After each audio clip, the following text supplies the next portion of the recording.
প্রায় ১,৬৬,০০০ ম্যাথমেটিক্সে ফেল করছে। ম্যাথমেটিক্স একটা সহজ বিষয়। আসলে শিক্ষার্থীরা পড়াশোনা থেকে আসলে কিছুটা বিচ্যুত হয়ে যাচ্ছে। এটা আমার বিশ্বাস হয় না যে ম্যাথমেটিক্সে কেন ফেল করবে। তাহলে এই ধরনের মানে ভয়ঙ্কর অবনমন রেজাল্টে এটির আসলে মূল কারণটি কি মনে করেন? অভিভাবকরা আসলে বাচ্চাদেরকে ওইভাবে শাসন বা বলেন লালন পালন বলেন এগুলো করতে পারছি না। একটু অনুশীলন করলেই ম্যাথমেটিক্সে ১০০ পাওয়া সম্ভব। আমার মনে হয় এইবার ফেল করার পিছনের কারণটা হচ্ছে। আসসালামু আলাইকুম, সকলকে আমন্ত্রণ জানাচ্ছি ব্ল্যাকবোর্ড আয়োজিত আজকের আলোচনা অনুষ্ঠানে। আমরা প্রতিবারই আলোচনা কিন্তু খুব ছোট ছোট অল্প সময়ে করার চেষ্টা করি, কিন্তু আমাদের আলোচনার বিষয়বস্তু থাকে কিন্তু আসলে খুবই খুবই খুবই প্রয়োজনীয়। আজকে আমরা এরকমই একটি আলোচনায় আমাদের সাথে আছেন শফিউল্লাহ স্যার। উনি ঢাকায় খুব বিখ্যাত একজন গণিত শিক্ষক, এবং আমি ব্যক্তিগতভাবে শিক্ষার্থীদের পড়ার ক্ষেত্রে আসলে স্যারের কাছে পড়ে শিক্ষার্থীদেরকে খুব সন্তুষ্ট, এবং আসলে আমরা শিক্ষার্থীদের যতটুকু যা চান আমরা মোটামুটি ফিডব্যাকটা খুব পজিটিভ পাই। কিন্তু আমার কাছে একটা মনে হয়, আমি আসলে প্রথমেই যেই কোশ্চেনে চলে যাব স্যারের কাছে, শিক্ষার্থীরা আপনাদের কাছে পড়ে যথেষ্ট ভালো বলে, শিক্ষার্থীরা খুব খুশি থাকে, শিক্ষার্থীরা আসলে ম্যাথমেটিক্সে যে প্রবলেম খুব বলে যে খুব সহজেই তাদের সব প্রবলেম সমাধান হয়ে যায়। কিন্তু এই বছর এসএসসি পরীক্ষায় আমরা আসলে এসএসসি থেকে এইচএসসির এই সময়টা নিয়ে আসলে আলোচনা করতে চাচ্ছি। এসএসসি পরীক্ষায় স্যার এত ফেল করার কারণ কি? আপনাদের মতো যেহেতু দিক নির্দেশন খুব ভালো দিক নির্দেশন দিতে পারেন এমন শিক্ষকরা যেহেতু আছেন আমাদের মাঝে, তাহলে এই ধরনের মানে ভয়ঙ্কর অবনমন রেজাল্টে এটির আসলে মূল কারণটি কি মনে করেন আপনি? ধন্যবাদ স্যার, ধন্যবাদ ব্ল্যাকবোর্ডকে আমাদেরকে আজকে এখানে কথা বলার, এসএসসি পরীক্ষার্থীদেরকে নিয়ে কথা বলার সুযোগ করে দেওয়ার জন্য। এসএসসি পরীক্ষায় এই বছরও আপনার প্রায় ১,৬৬,০০০ ম্যাথমেটিক্সে ফেল করছে। আসলে কেন ম্যাথমেটিক্সে ফেল করে এটা আমার বিশ্বাস হয় না যে ম্যাথমেটিক্সে কেন ফেল করবে। ম্যাথমেটিক্স একটা সহজ বিষয়, যা একটু অনুশীলন করলেই ম্যাথমেটিক্সে ১০০ পাওয়া সম্ভব। হ্যাঁ, আমাদের সময় কিন্তু আমরা নাম্বার পেতে চাইতাম, তাই না? ১০০ তে ১০০ এরকম। এই বছরও কিন্তু আমার অনেক স্টুডেন্ট বা বাংলাদেশের অনেক স্টুডেন্ট ১০০ তে ১০০ পেয়েছে। জেনারেল ম্যাথ এবং হায়ার ম্যাথ দুইটাতেই ১০০ তে ১০০ করে পেয়েছে। কিন্তু যারা ফেল করছে এটা অনাকাঙ্ক্ষিত। তারা কেন ফেল করে এটা আমার বোধগম্য নয়। আমার মনে হয় এইবার ফেল করার পিছনের কারণটা হচ্ছে, হঠাৎ করে কিন্তু এবার ফুল সিলেবাসে পরীক্ষা হয়েছে বাচ্চাদের। তো গত দুই বছর না ৩ বছর মনে হয় শর্ট সিলেবাসে পরীক্ষা হয়েছে, কয়েকটা চ্যাপ্টারের উপরে নির্ভরশীল ছিল। ওই কয়েকটা চ্যাপ্টার অনুশীলন করে ওরা ভালো রেজাল্ট করতো। হঠাৎ যেহেতু এবার ফুল সিলেবাসের উপরে পরীক্ষা হয়েছে, এই কারণেই মনে হয় ওরা অনুশীলনটা ঠিকভাবে করতে পারে নাই। আর ম্যাথ হচ্ছে অনুশীলনের বিষয়। ম্যাথ বেসিক বুঝে যদি অনুশীলন করতে পারে, ম্যাথটা খুবই সহজ সাবজেক্ট এবং ম্যাথ করতে খুব ইচ্ছা জাগে যদি সে ম্যাথটা বুঝতে পারে। আর না বুঝতে পারলেই ম্যাথটাকে কঠিন মনে হয়। আমি স্যার আপনার কথা ধরে আগে, যেমন ইংরেজি, এটি কিন্তু কোনো সাবজেক্ট না, এটা একটা ল্যাঙ্গুয়েজ, ভাষা, এবং এটা না মুখস্থ করে আসলে ইংরেজি হয় না। ঠিক ওই রকম আমার কি মনে হয় যে আপনি যেটা বলেন যে ম্যাথ অনুশীলনের বিষয়, এখানে শিক্ষার্থীদের অনুশীলন, বিষয়টা নিয়ে ভাবা, চিন্তা করা, সৃজনশীল পদ্ধতিতে আসলে যে ধরনের ক্রিয়েটিভিটি গুলো নিয়ে কাজ করে, এটা না করে কি শিক্ষার্থীরা আসলে মুখস্থই করছে কিনা? এটা একসময় মুখস্থ করতো ম্যাথ, কিন্তু এখন কিন্তু ম্যাথ মুখস্থ করে যদি করে এই সৃজনশীলের কারণে, তাহলে কিন্তু ম্যাথ পরীক্ষা দেওয়াটা সম্ভব হবে না। ম্যাথ এখন সম্পূর্ণই বুঝে করতে হবে। আর বুঝে করলেই সৃজনশীলের যেই একটা ম্যাথের প্রশ্ন কিন্তু ভেঙে ভেঙে দেওয়া, ক নাম্বারে ২, খ নাম্বারে ৪, গ নাম্বারে ৪ ম্যাথের। এবং এখন আরো নতুন যেই পদ্ধতি চালু হয়েছে এই সৃজনশীলের পরে, যে আংশিক নাম্বারও দিতে হবে ম্যাথমেটিক্সে।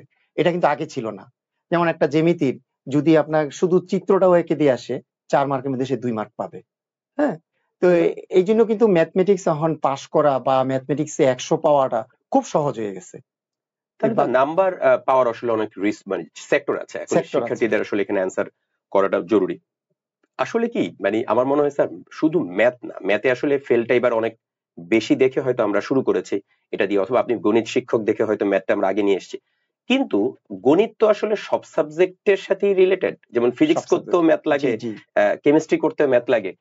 আপনার কি মনে হয় যে আসলে শিক্ষার্থীরা পড়াশোনা থেকে আসলে কিছুটা বিচ্যুত হয়ে যাচ্ছে? আমরা অভিভাবকরা আসলে বাচ্চাদেরকে ওইভাবে শাসন বা বলেন লালন পালন বলেন এগুলো করতে পারছি না। মানে এটা আমাদের আসলে শিক্ষার্থীর জন্য একটা অশনি সংকেত কিনা ম্যাথের এই রেজাল্ট বিপর্যয়টা? করোনার পর থেকে অনেকটাই আপনার বাচ্চারা অনুশীলন করা বা ইয়া করা, দেখেন আগে কিন্তু এরকম ইয়া ছিল না। একটা ম্যাথ বোর্ডে আমরা করাইলে ওরা কিন্তু হুবাহুব খাতায় উঠাই নিয়ে যেত। হ্যাঁ, বা ওই খাতায় যখন উঠাইতো তখন কিন্তু ওরা যেই জায়গাটায় বুঝতো না প্রশ্ন করতো সাথে সাথে। এখন কি করে, ওরা একটা মোবাইল দিয়ে ছবিটা উঠাই নিয়ে যায়। এই ছবি আমার মনে হয় না বাসায় যেয়ে প্র্যাকটিস করে। হ্যাঁ, ওরা এই ছবি আর দেখে মোবাইল হারিয়ে গেলে তো ওদের সব পড়াশোনাই শেষ। পড়াশোনাই মানে শেষ। সেটাই, পড়াশোনাটা তো তো খাতার পাশাপাশি মাথায়ও রাখার দরকার। ইয়েস, আর ম্যাথ বিষয়টা সম্পূর্ণটাই আপনাকে হাতে কলমে করতে হবে। এই যে মোবাইল দিয়ে ছবি উঠাই নিয়ে যাওয়া বা এই মোবাইল থেকে পরে এইভাবে দেখে ও ম্যাথটাকে বুঝবে, এটা বিশ্বাসযোগ্য নয়। মানে শিক্ষার্থীদের স্যার মানে আসলে আরেকটু প্রেসার দেয়া বা এই যে ম্যাথমেটিক্স বেশি বেশি করা, এগুলো ভাবার পিছন মানে ক্ষেত্রে আসলে আমাদের শিক্ষকদের করণীয়টা কি, আর আমরা কি কি করতে পারি? আচ্ছা, করণীয়টা হচ্ছে ম্যাথমেটিক্সে ভালো রেজাল্ট করতে হলে ক্লাসের পাশাপাশি বাসায় ম্যাথমেটিক্স করার জন্য কমসে কম 1 ঘন্টা সময় রাখতে হবে। তাকে যেটাই ক্লাসে করে আসুক, বাসায় এসে সেম জিনিসটাই যদি প্র্যাকটিস করে অনুশীলন করে, তার যেই জায়গাটায় ইয়া আছে, ভুল ভ্রান্তি আছে, সে কিন্তু পরের দিন যাবে আবার স্যারের কাছে কোশ্চেন করে এটা ক্লিয়ার করে নিতে পারে। আর ম্যাথ যদি আপনার ক্লিয়ার করে নেয়, তাহলে ম্যাথে নাম্বার আনাটা খুবই ইজি। তো অন্যান্য সাবজেক্টে যা একটু কঠিন, কিন্তু ম্যাথমেটিক্সে নাম্বার পাওয়াটা খুব না, ইজি। আমার কাছে মনে হয় যে প্রিয় শিক্ষার্থীরা এবং অভিভাবক বৃন্দ এটা লক্ষ্য রাখার বিষয়, বাসায় যখন পড়তে হবে এই ক্ষেত্রে কিন্তু আমাদের অভিভাবকদের সাহায্য লাগবেই।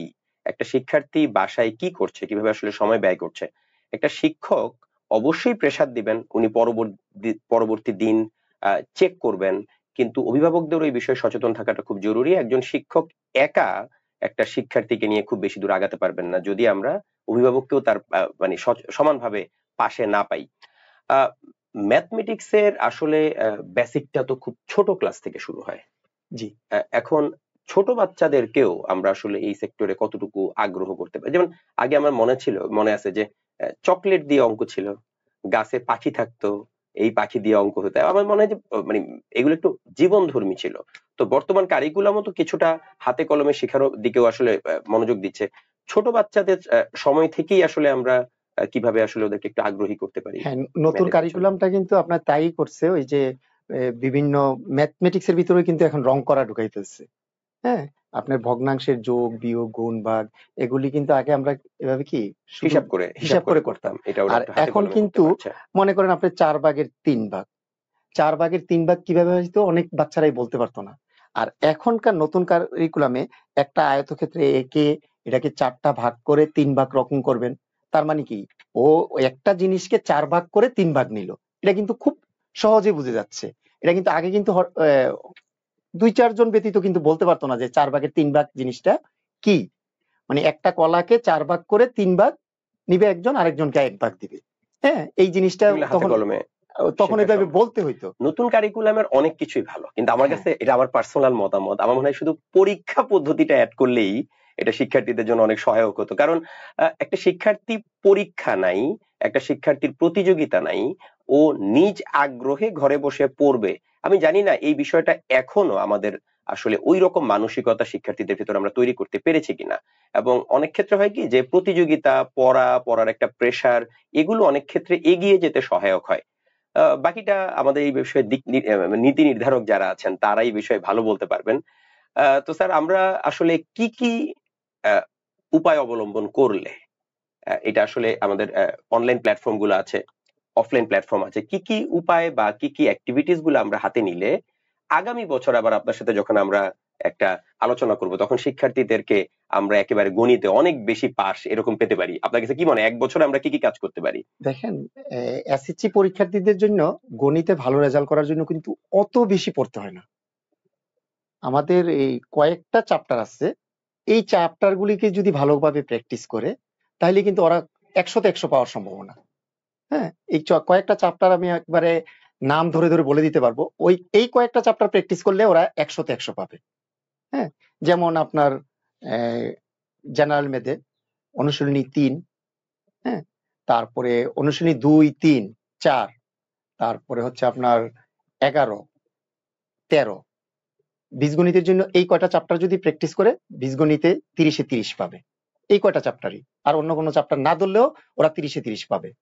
তারপরে জ্যামিতির ক্ষেত্রে সপ্তম অধ্যায় এবং অষ্টম অধ্যায়, আর অন্য কোনো চ্যাপ্টার প্রয়োজন পড়ে না আমার মনে হয়।